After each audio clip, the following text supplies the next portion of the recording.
We'll call the meeting to order. All rise for the Pledge of Allegiance. Pledge allegiance to the flag of the United States of America and to the republic for which it stands, one nation, under God, indivisible, with liberty and justice for all. Roll call. Member Leach is absent. Approval of the agenda. Is there any changes to the agenda? Just remove the EDA report, 6B. Oh, remove that? Okay. Remove the 6B EDA report. Council have any other changes?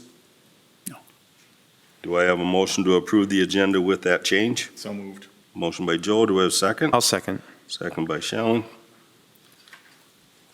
Call the question. All those in favor signify by saying aye. Aye. Opposed? Motion carries 4 in favor, none against. Approval of the minutes of the August 17th regular meeting. I'll receive them in your packet. Is there any changes, corrections, or clarification needed within those minutes? Hearing nothing, do I have a motion to approve the minutes of the August 17th meeting? I'll make the motion. Motion by Diane, do I have a second? I'll second. Second by Shellen. Call the question. All those in favor signify by saying aye. Aye. Opposed? Motion carries 4 in favor, none against. Now it's open to the public open forum. Is there anyone here that would like to speak to the council? Is there anyone here that would like to speak to the council? All a third time, is there anyone that would like to speak to the council? Our public open forum is now closed. We have no public hearings. We'll then move on to reports and presentations. Park Board report. Okay, the Park Board met in regular session last night, Tuesday, September 6th at 5 p.m. Had a few items on their agenda. They did discuss potentially scheduling for the 2023 campground manager position. They reviewed the proposed 2023 budget. They heard a presentation on potential fallen firefighter memorial. They reviewed the 2023 fee schedule. They'll be recommending a pay rate for the figure skating instructor, and they received an update on campground reservations. So they have no action items for you tonight. Okay. Any questions? Okay, we'll move on to city engineer report. Keith?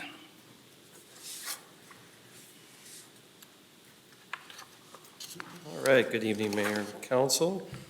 Let's see, we'll start with the 2022 capital improvements project. Restoration work on phase 1 is starting soon. We've been saying that for a while, but we're waiting for Kramer to come in and they got to first get some topsoil from down in the South Industrial Park and screen that and bring it up here. And for some reason, that's been taking longer than anticipated. But we were told that it will be soon. They'll get going on that. Phase 2 street work has begun out there and will be starting on aggregate base for that area, actually as early as Friday of this week. They'll continue into next week, the curb and gutter and that, and we'll follow beyond that, and then the paving from there. So a couple more weeks, and that street work on phase 2 should be done. Phase 3, that storm sewer work, is working on that. That's down by Park Road and a couple of miscellaneous things up on the north end on that project, some storm sewer catch basins that it's working on. So that'll be this week, probably a little bit into next week. In phase 3, the paving through there is scheduled for either the week of the 19th or 26th, which we kind of said is about the middle of the month. So they'll get working on that rehabilitation and then basically a mill and an overlay through there to get that done. So that's what's going on with that project.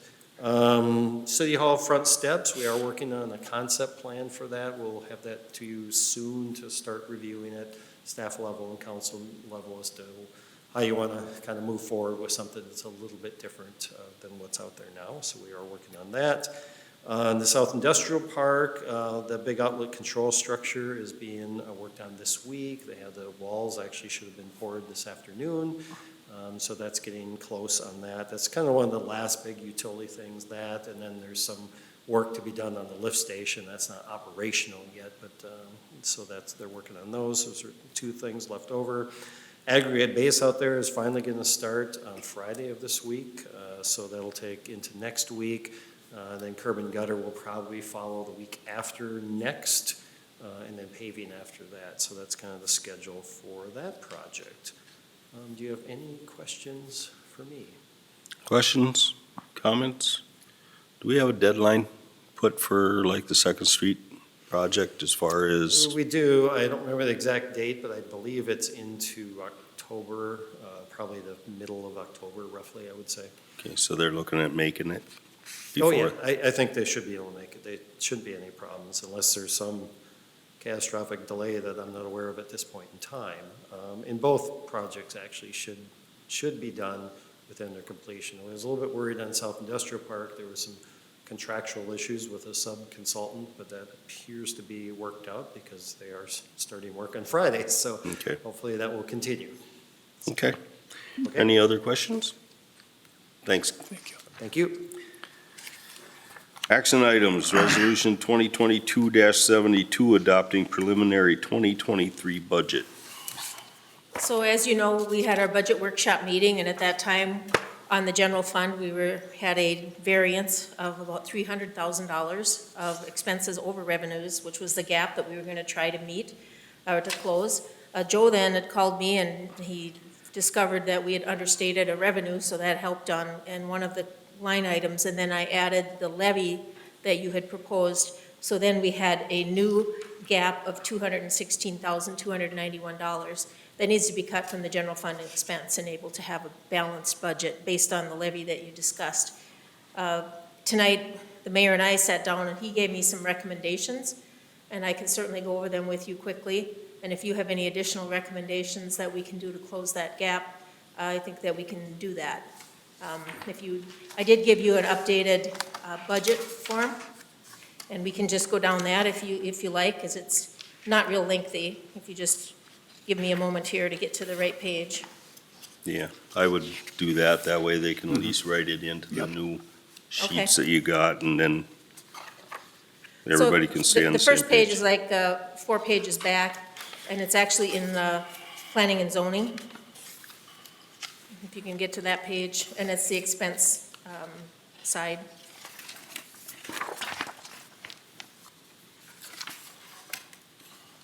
So once you get to that, almost all the way down to the bottom of the page, we have engineering fees. The recommendation is to reduce that by 1,000, as well as legal fees to reduce by 3,000. So that would be it was 2 and 6, and now it'll be 1 and 3. Then on the next page, travel expense, remove 250, public hearings, ads, publishing, remove 1,500, and the general notices of public information, remove 1,000. So we're going to take those numbers each down. Travel expense to 0, that was when the planning commission members would go to training, but of course everything is pretty much online now, and they haven't been taking advantage of any training that would require us to pay them for mileage. And then the legal notices is the public hearing fees. And we've had several public hearings, and it's about $100 for notices, so we didn't feel that we needed $2,500. And then the cleanup days, if we reduce the size of the ads somewhat, we can still do all the ads, but just not have them so large. So that was the case there. So that takes care of P and Z. And on the next page, if you go down to the police department, get some further recommendations. Halfway down the page is office supplies. It was $1,200, and to reduce that by $400 to $800. And then printed forms from $1,200, reduce it $1,000 to $200. And then another 4 or 5 down under the uniforms, reduce it from $1,500 to $750. So reduce it by $750 to $1,500. That's that on that page. And the next page, still in the everybody's- police department. Are you following? Am I going too fast? I'm just making sure everybody's What uniform? 241? Yeah. 241, yep. We cut that in half.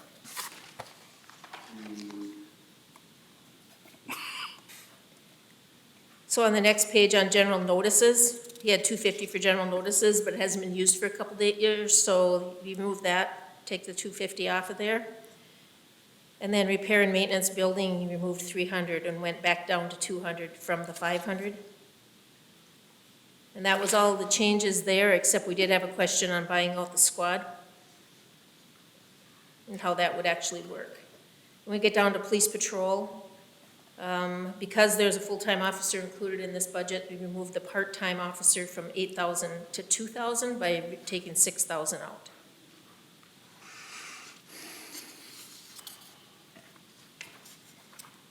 And then you go to two more pages to the street department. Actually, you gotta go 3 pages. Down to that partial roof replacement for the street department building. We took it from 15 down to 10, reduced it by 5,000. And I'll give you updated ones of these too after. 401. And then removed the purchase of the 1-ton and the plow. That was $100,000.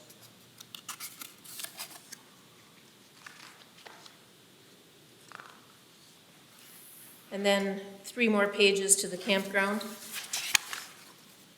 Toward the end of the campground, we had camper cabins of 50,000. He was removing 50,000 from camper cabins to 0. And then when you get to parks and recreation, toward the very end, it's the last page at the bottom, removing machinery going from 30 to 15, taking 15,000 off.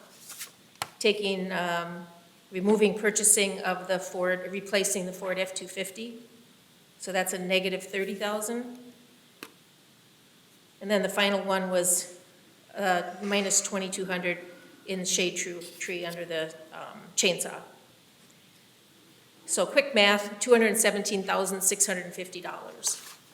And so I don't know if you're in agreement with all of those, if you have anything additional, or if any of those you would like to not remove. It's good to me. So that closes the gap at this point. Now, of course, when we get to final, we'll have new updates on insurance and everything, and there could be a gap again, but at least for now, this does close it. Questions? I It's a guess- lot of it thrown at you, short. Yeah. Sorry. Yeah, well, yeah, it's what it is with that.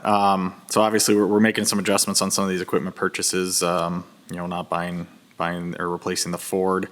As far as communication, what's our condition of those pieces? I mean, obviously, it's something that's gonna be needed here soon. What do we see for remaining time, repairs and maintenance that we're spending on that? It's gonna cost us The more. 2002, that F-250, from what I understand, is starting to nickel and dime us, but,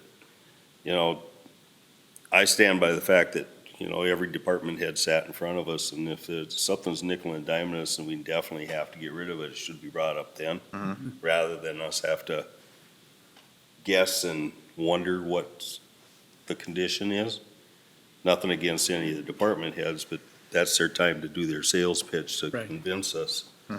So that's the reason why that was off. The 1-ton, I really don't, I think we're fine with, what we got right now. The street department basically in the last 3 years has gotten a pretty healthy wish list, and to all of a sudden get cut back on equipment. And it's just basically, everything in life is going up.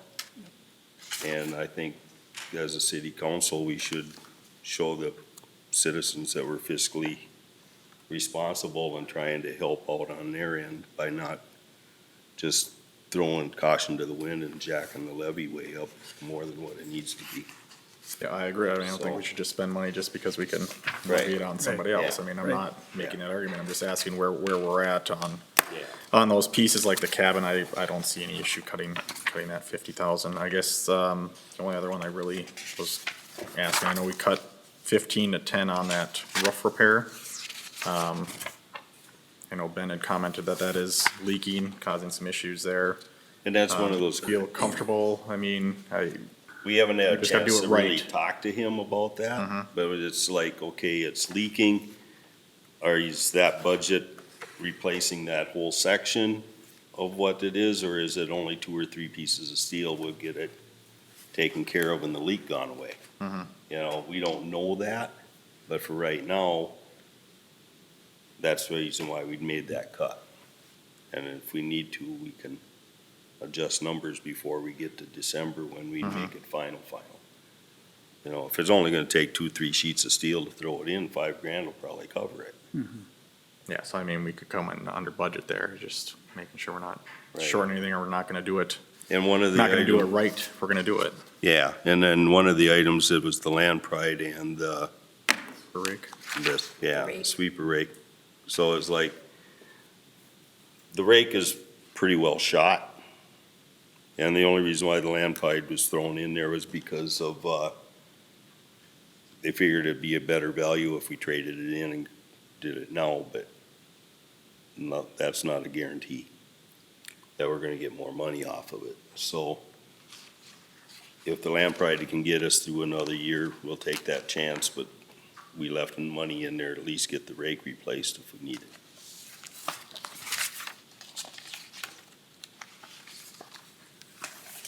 And in the meantime, you know, we got this in front of us and the department heads will have a chance to come back telling us, wait a minute, you can't do this to us and this to us, and, but then we just gotta find it somewhere else. Well, this document is kind of fluid until the December meeting when we lock it in. The only thing we're really locking in tonight is the levy. Right. But if we need to add some of those things back because of those needs, we've gotta find elsewhere to cut, and obviously we Right. got a pretty big item in there, that's gonna be a recurring annual operating expense if we add an officer. That where we need to be talking about that initial levy amount being higher than the 9% we discussed too. Right, and if we lock it in at 9 tonight, We're locked. we're locked. Yeah, We can go down, but we can't go up. that's where potentially, I don't know, that's what I've been thinking, is if maybe we need to start with a higher number if we're gonna be adding a significant cost, that's gonna be an annual expense going forward. Plus, we didn't absolutely do anything with the arena. And the air exchanger and stuff like that up on City Hall. I didn't touch any of that. I'm the only one that, you know, I just brought these numbers in on my own. You know, you guys didn't know anything about this. I just brought them to Vicky and seen where we shook out, and we're open. Like she said, this is a floating piece of document here until we get where everybody's on the same page or okay with it. But we had to get the ball Oh, yeah. rolling somewhere. And you're on the finance committee too, so you know this probably better than any of us. And then Appreciate Heidi that. had some questions and I answered those hopefully. And Do you need a motion? so, basically, any other concerns or whatever? Otherwise, right now, the levy is set at a 9%. Based on paying the bond and pay increases and a little extra in there. But we could go down by December. So there is some money in there. So. Do I have a motion to go with that 9% or? Isn't that the next item? Yeah, that's Aren't the we- next item. or- Yeah, this first one is the budget. Oh, yes, budget, right. Get on the right page. Okay, do I have a motion to approve the preliminary budget for 2023 with With those? or without those recommended Yeah, changes. with or without those recommended changes.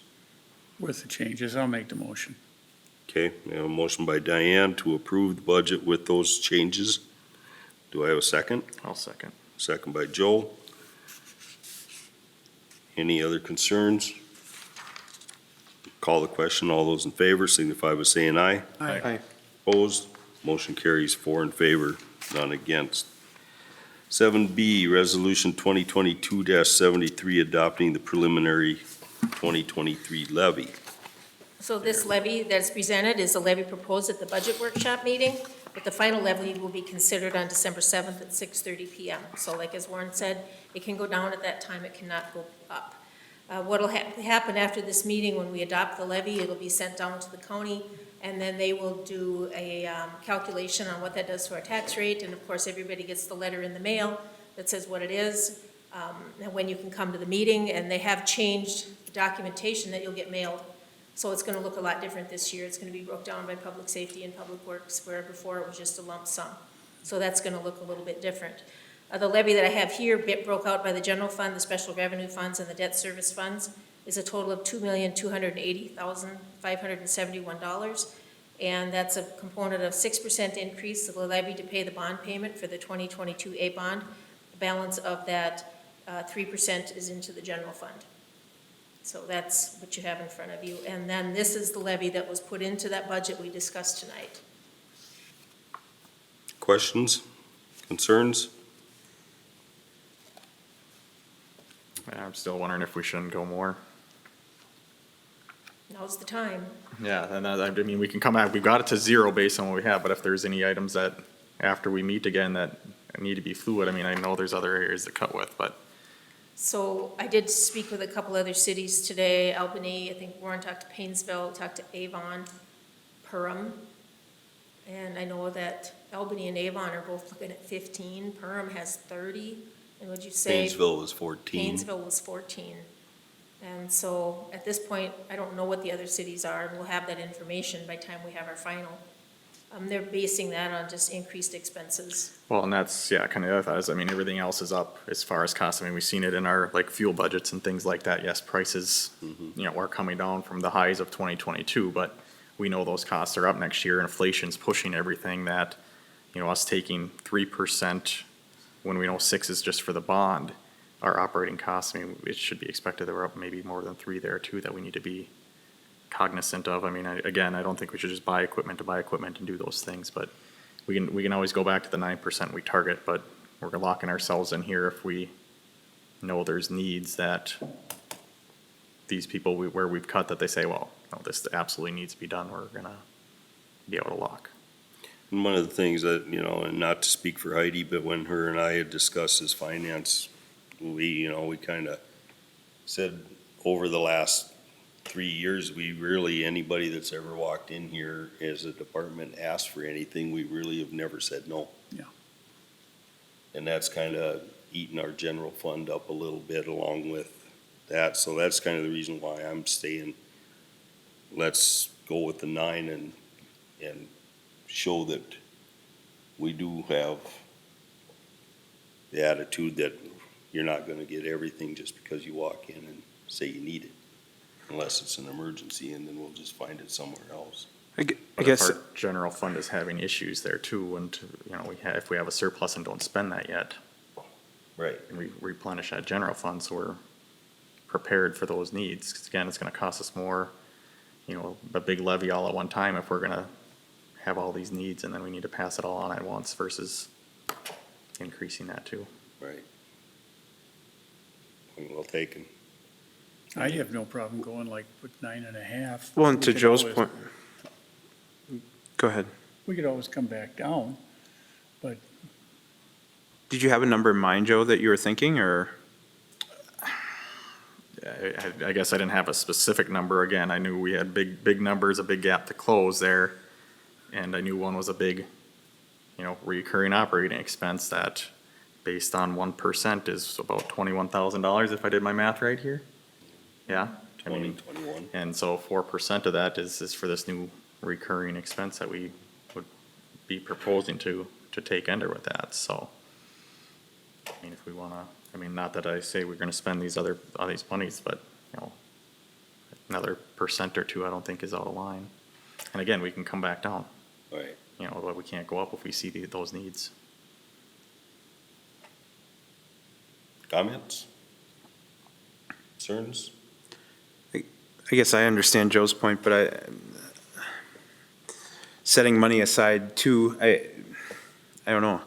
When there are a lot of people that are going through things where pocketbooks are tight and things are already tight at home, to say we're gonna set X amount of money aside and maybe not need it, that part of it for me is depending upon what percentage you're looking at, for some people, it really is a hard ask.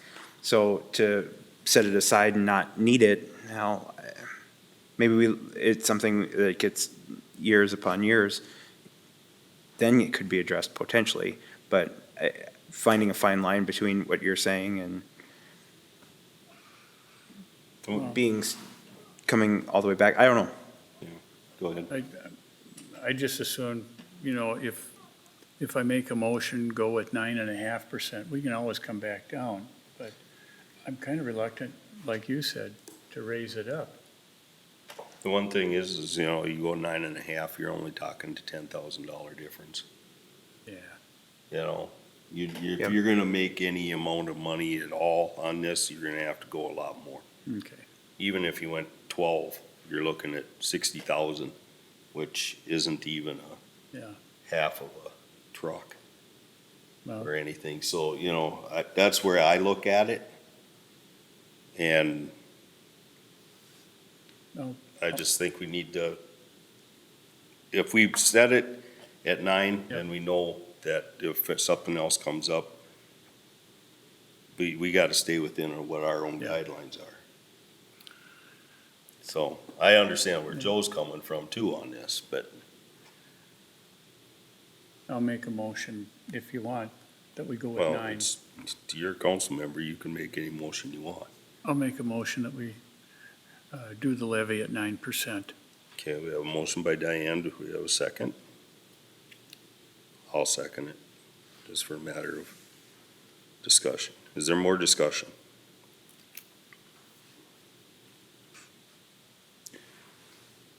Any other comments? Otherwise, I'll call the question. All those in favor signify by saying aye. Shannon, did you have something? Oh, Yeah, sorry. I was just gonna ask Joe, is there a different number that, aside from the 9%, that personally you were feeling? Because for me, Yes, it's, the number I had in my mind is, again, with those numbers that were proposed here and that gap we had to close. And again, I think we said that number was in the 80s for that one position is, you know, if we go up 4 more percent at 13%.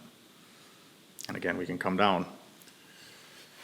You know, we set the levy, we come back down to 9 at the final adoption in December, but we take 9 today, we're locked in, and all those cuts, I mean, should they stay? I don't want to just spend money to spend money, but, you know, So is that one position, that full-time officer that you're Yeah. talking about?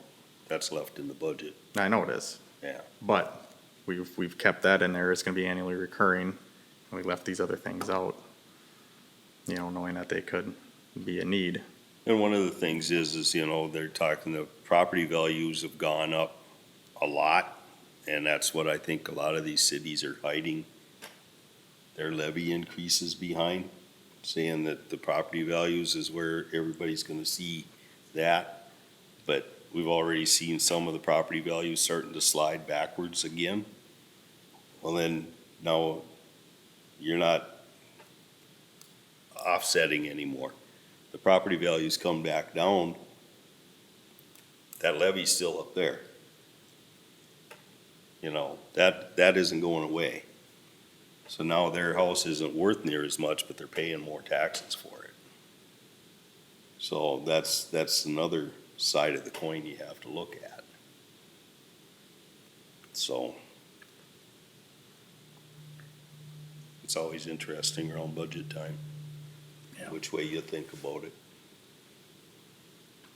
So,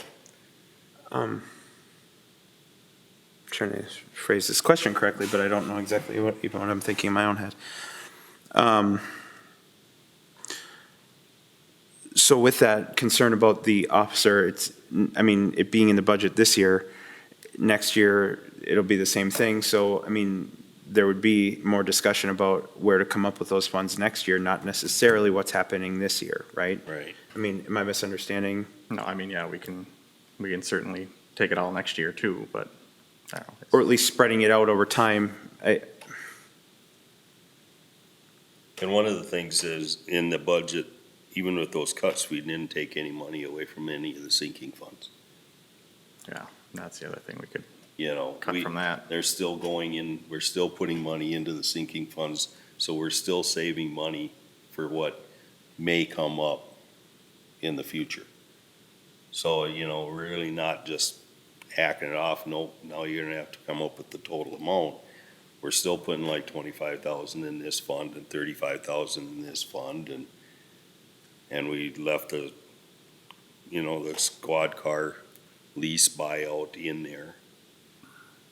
You know, at first I thought about pulling that because the Taurus, they said, isn't worth it, but if we're down a car already, they're not using it, so if we just swap it out and go into it, we're not out anything. So it's one of those things. Now, you know, I'm only one person and that's where I came up with it, so it was up to you guys to come in with your ideas, and that's what we're deciding now. So, You do have a motion on the table. Yeah. yes, I don't.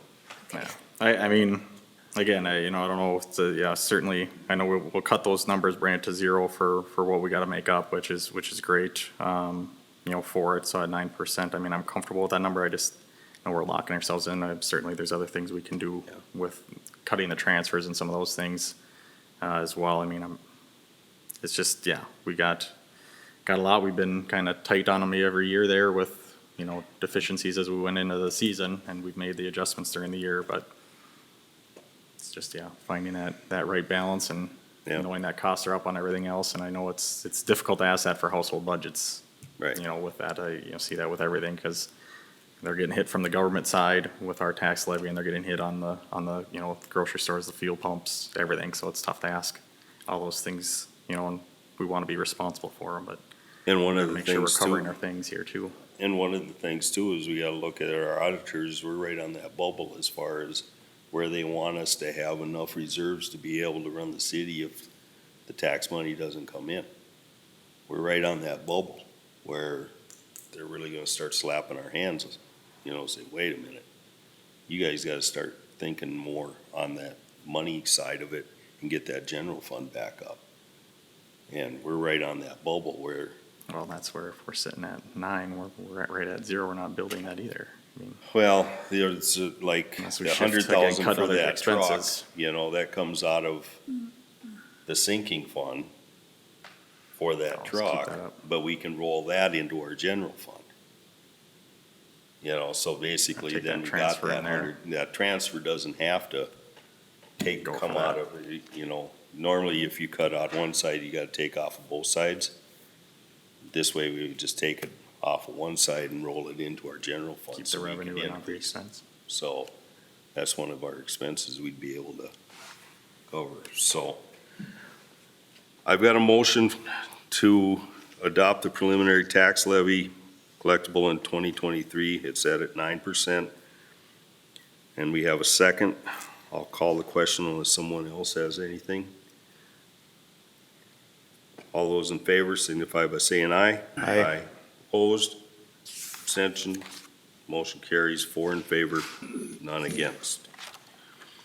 7C, Resolution 2022-74, accepting bid for AD building upgrades. The airport board had recommended that the city council advertise for quotes for renovations to the arrival departure building at the airport.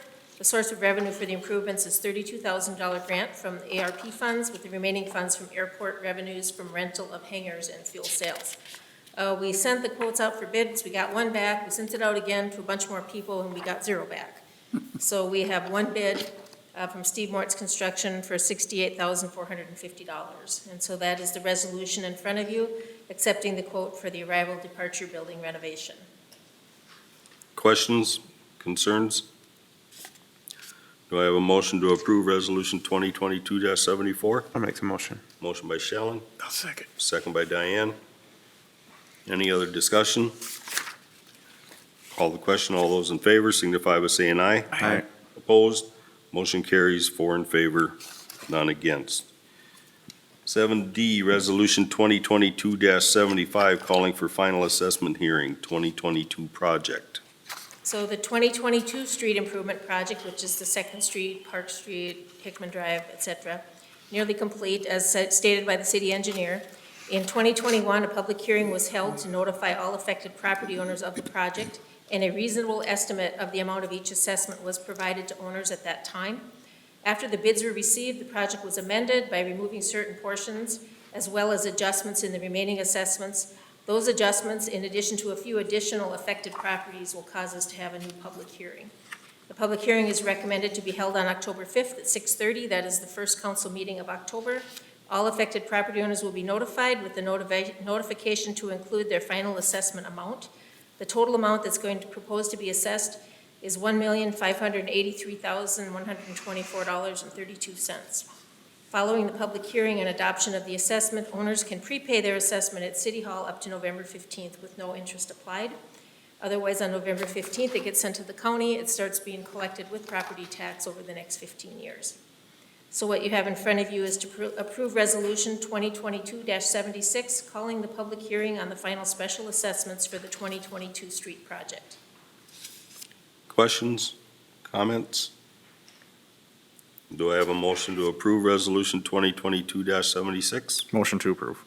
Motion by Joe, do I have a second? I'll second. Second by Diane.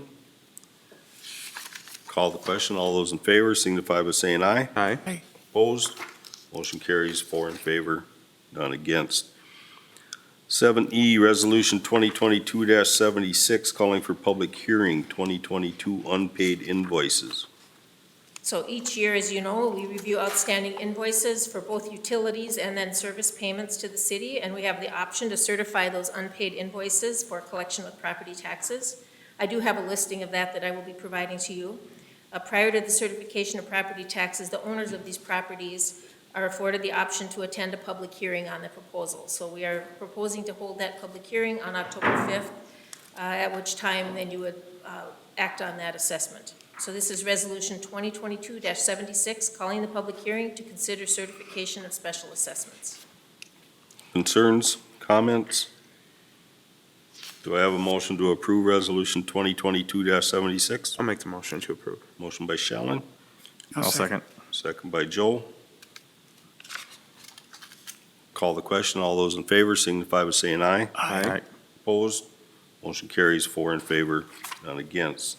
7F, accept retirement, Public Works. So Bruce Westbrook, he's Public Works Maintenance. He submitted his resignation effective September 15th, 2022.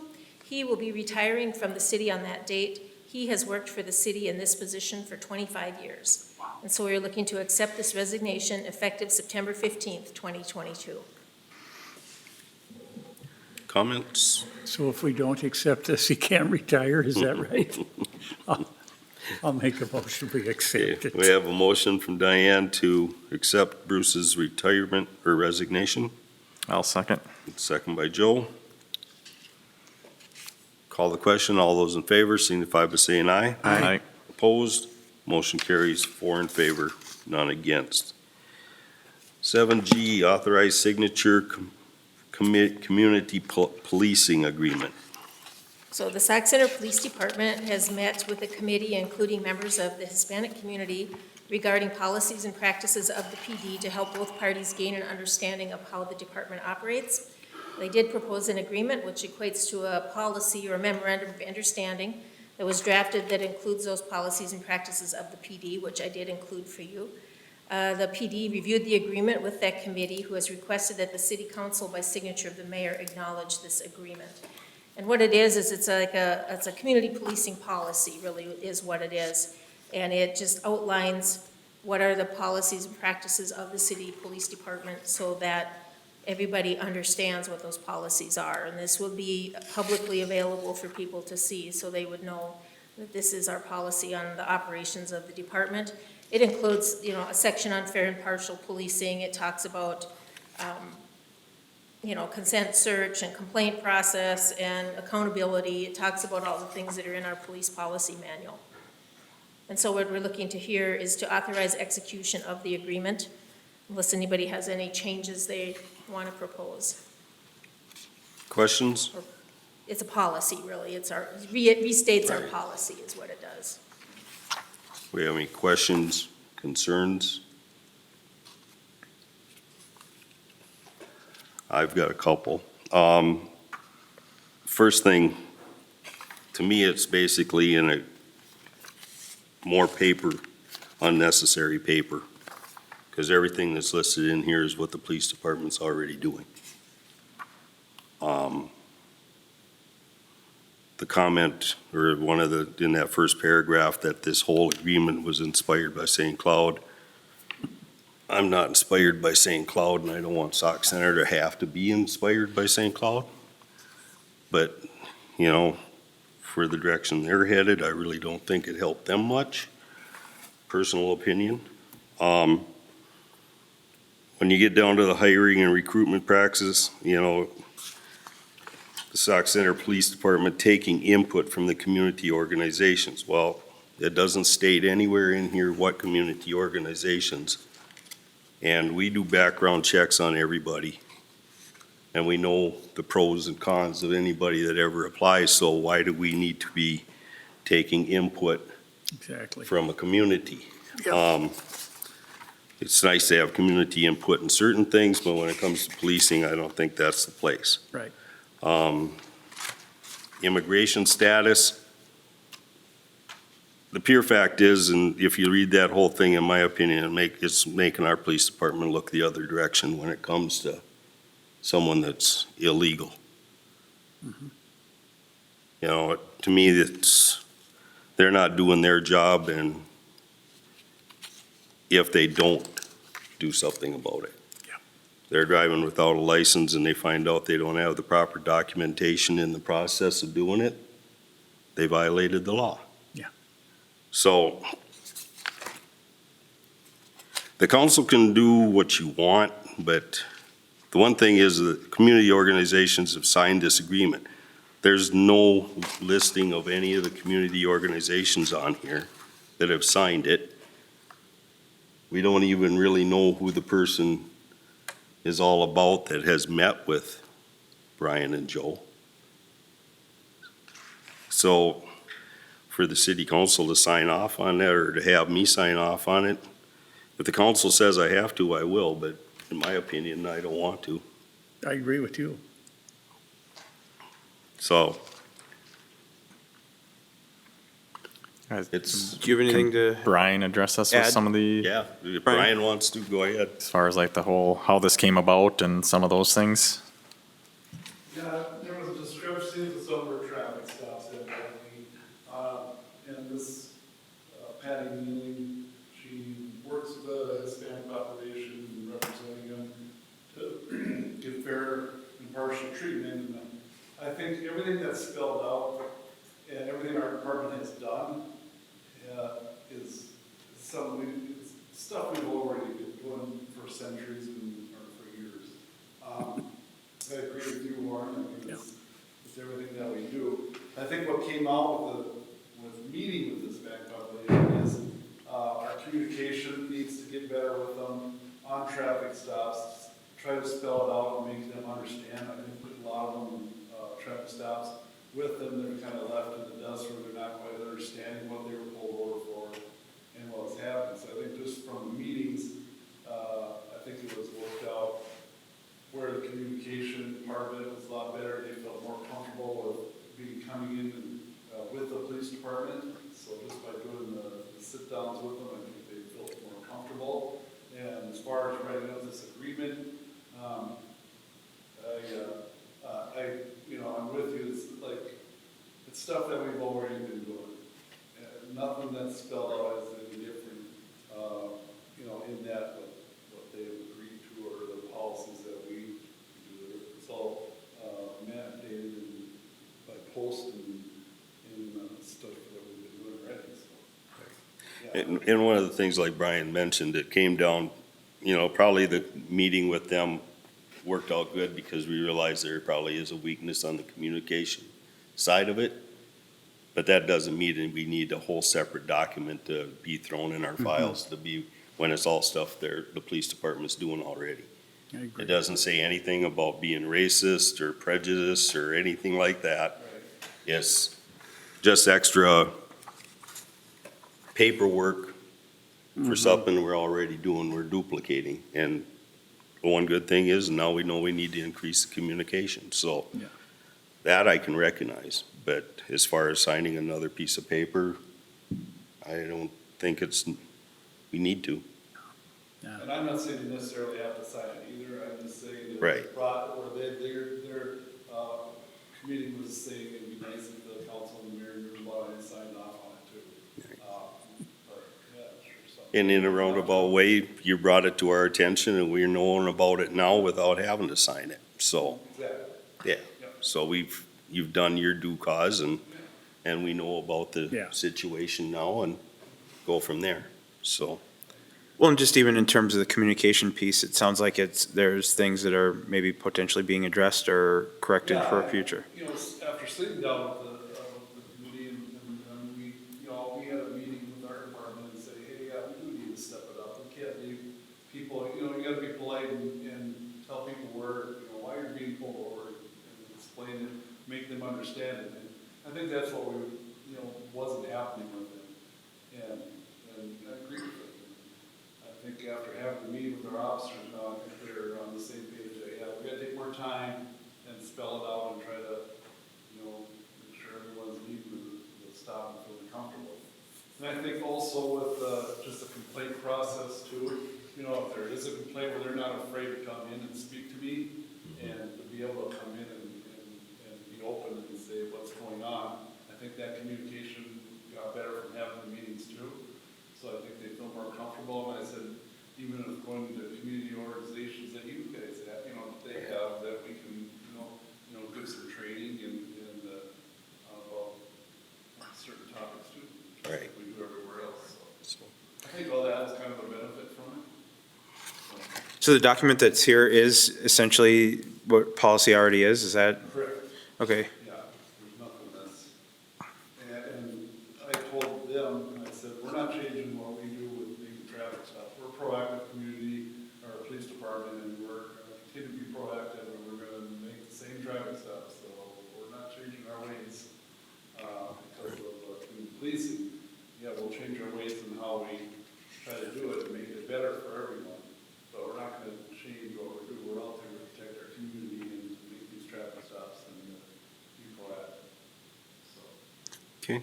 can I ask one other question? I'm sorry. Sure, go I ahead. got you on the, so were there any policy changes specifically that were made after that, or, okay. Okay. Any other questions of Brian? No. Thank you. What is the council's wishes? I'll make a motion, we don't sign it. Okay, we have a motion by Diane to not sign the agreement. Do I have a second? I'll second. Seconded by Joe. Any other discussion? Call the question. All those in favor signify by saying aye. Aye. Opposed? Motion carries 4 in favor, none against. 7H, approve non-DOT drug and alcohol testing policy. So with the new rules and regulations regarding controlled substances and upon reviewing our drug-free workplace and substance abuse policy, it was evident that an updated policy was needed to cover the newer laws. In addition, the city's existing policy does not include provisions for testing of non-DOT employees. So we have our DOT, which is a federal policy for the DOT drivers, but we have nothing for the rest of the staff. So the League of Minnesota Cities had published a policy for non-DOT employees that was reviewed by the police union and also the city attorney, and is presented for approval. This does not affect the DOT or Public Works employees. They're already covered by their own policy. The new policy covers circumstances which might subject an employee to testing. This would be pre-employment, reasonable suspicion, treatment program testing, testing if part of a routine physical exam, and random testing. Policy as stated, it states that random testing is not part of the city's non-DOT policy. So in this, on sections 4 and 5 in there, where it talks about routine physical exam and random, they're in there to say the statute that allows it, but it goes on to say that we are not requiring physical exams at this time. But if we did, that it would include this testing policy. And that also, we're not implementing random testing as part of this, although we could. So those were the two things that they're in the policy to kind of for definition, but we're not actually doing those. What we're doing is pre-employment and reasonable suspicion, and then the third one, which would be treatment program testing if we had that situation. And then there's also, in addition to the testing, then it's an update to the prohibition against drugs and alcohol in the workplace, which takes in all the new cannabinoids and et cetera that are part of that, so. But this has been reviewed. Like I said, it's the League of Minnesota Cities policy that's been reviewed by our city attorney. Then we also presented it to the police union because that is a union that would be affected by it. Questions? Concerns? Do I have a motion to approve the policy on drug and alcohol testing? I'll make a motion to approve. Motion by Shellen, I'll second. Second by Joe. Any other discussion? Call the question. All those in favor signify by saying aye. Aye. Opposed? Motion carries 4 in favor, none against. We have no unfinished business. We have no new business. Then go to the consent agenda. We have schedule of claims, unpaid claims of $275,049.48. Paid claims of $1,375.76 for a total of $276,425.24. We have resolution number 2022-77, accepting contributions of $140.75 from the men's card playing group to be allocated to the senior center, $272 from Minnesota National Bank for the police department, $272 from Minnesota National Bank to be allocated to the ambulance department, and $272 from Minnesota National Bank to be allocated to the fire department. And also a donation use of 2 large barn fans from Dairyland Supply to be used at the arena. And on behalf of the city and the council, I want to thank those groups for their donation. Is there any questions about the consent calendar as presented? If not, do I have a motion to approve the consent calendar as presented? Motion to approve. Motion by Diane, do I have a second? I'll second. Second by Joe. Call the question. All those in favor signify by saying aye. Aye. Opposed? Motion carries 4 in favor, none against. Informational items. Just have the one informational item, which is the Spectrum Communications change of channels. They're adding KMSP4 to channel 204 in Sauk Center. So whenever they make a change, they let us know. Okay. That brings us to the end of our agenda. Do I have a motion to adjourn? So moved. Motion by Joe. Do I have a second? I'll second. Second by Shellen. Call the question. All those in favor signify by saying aye. Aye. Opposed? Motion carries 4 in favor, none against. Meeting adjourned.